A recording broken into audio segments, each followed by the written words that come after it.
My story. Living with cancer. Cancer has always been a part of my life. I watched my sister and my mother face it, and I watched them lose their battles. Since then, cancer became something I needed to understand more deeply. I felt a calling to care for those affected by it. Over the years, I worked with many cancer patients. I offered comfort during their final days. I met incredible people. I listened to their stories. I stood by their families. But no matter how strong you think you are, watching someone take their final breath is something that never leaves you. It's unexplainable. Deep inside, I always feared that one day it would be my turn. And now, cancer has become too familiar. Almost every day, someone I know passes from it. I even had a dear friend on TikTok who was fighting her own battle. When I found out about her diagnosis, I quietly pulled back. Not because I didn't care, but because it hit too close to home. I didn't have the courage to face her truth. I was too weak. And then she was gone. When my own symptoms started, I saw a GI specialist. She told me not to worry. She had seen tests like mine before, and usually it was nothing serious. She sent me for an endoscopy and blood work. The blood work came back fine. I even received a message saying, "See you in 2 months." There was no sense of urgency, but I followed up anyway.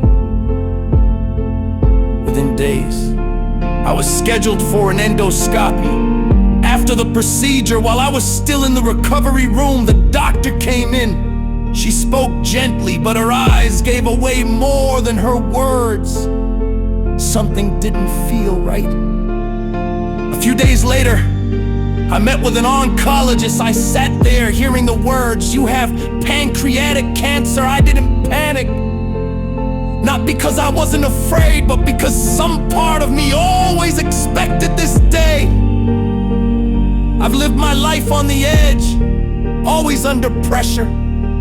Especially as an entrepreneur, that pressure became my strength. I stayed calm, asked all the right questions, and prepared myself for what was next.